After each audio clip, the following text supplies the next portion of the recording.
All right, I want to calmly now walk through the situation in Egypt, but on the subject of the internet shutdown that began Friday morning Egypt time and has been almost complete. Egypt shut down, worst in internet history, experts report. This out of the AFP. Here's AOL saying internet kill switch, should the United States emulate Egypt? You got to love how they just push incredible tyranny like it's a good thing in our media. And the federal government is setting up a kill switch over the internet.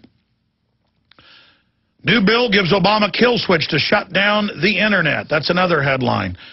Here's another headline out of the Sydney Morning Herald. Obama internet kill switch bill approved. As it moves forward, here's another one. CNBC host Aaron Burnett implies America should support foreign dictators to keep flow of cheap oil. They always love to sell us that tyranny's good. Here's MSNBC. So how do you shut off a whole nation's internet? MIT experts say it depends on ISP ownership, and doubt it could happen in the U.S. unless they pass the Cybersecurity Act, where all the ISPs have a piece of government equipment in their chain by law, and the internet has to be basically redesigned to follow that edict. That's what's in the Cybersecurity Act. That's the internet shut-off switch. That's these giant NSA snooping bases they're building with our taxpayer dollars everywhere. All right, so I'm done talking about that. Let me get into the big news here. As this started throughout the week, I had a lot of listeners calling in saying, oh, I bet it's George Soros. I bet it's our government overthrowing another country. Because the CIA admits they've overthrown well over 100 countries in the last 65 years since they've been around. And before that, the OSS.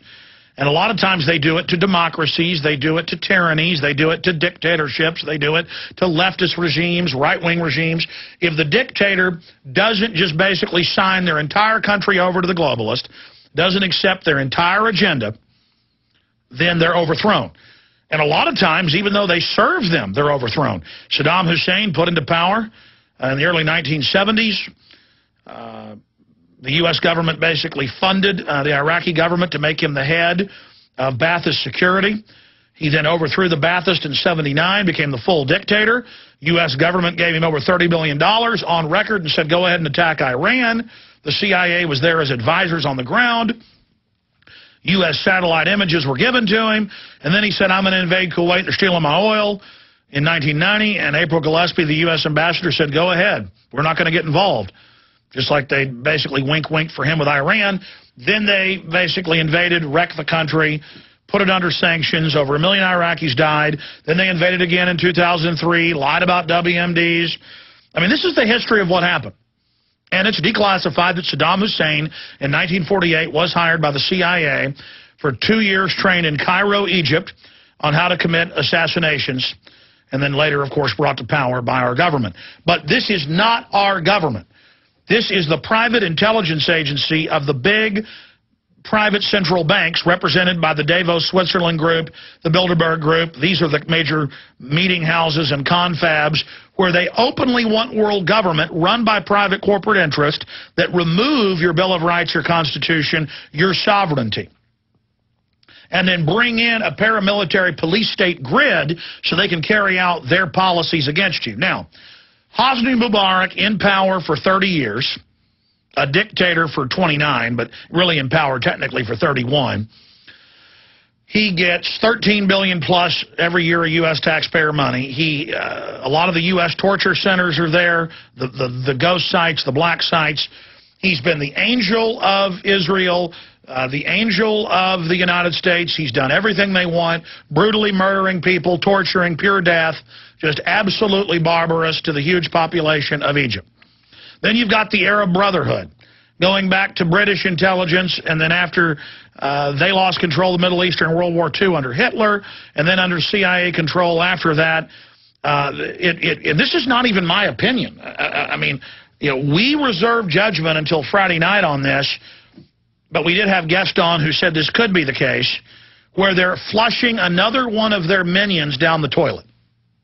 Hosni Mubarak, to put out and to put into power Mohammed el-Baradei, who they admit is a United Nations George Soros minion, who's the former head of the IAEA at the UN, the Nuclear Weapons Regulatory Group.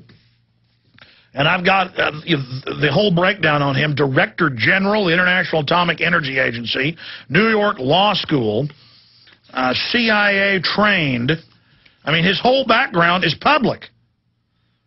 And he shows back up the week before all this starts in Egypt and starts going around saying, I'm ready to be your leader. And it turns out the Egyptian military is bought and paid for by the U.S. and Israel. This is on record. And is basically standing down, unless they try to burn some of the museums, are standing down while the people run around and loot. And here's the London Telegraph. Egypt protest. America's secret backing for rebel leaders behind uprising. It continues. Egyptian opposition leader calls on Mubarak to leave today.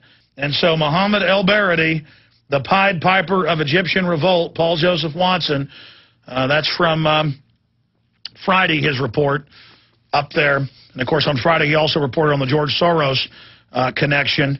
But now Axelrod's bragging that El-Baradi is their man. We've got another report by the LRC blog, Egypt's Rose Revolution, similar to what happened in Georgia.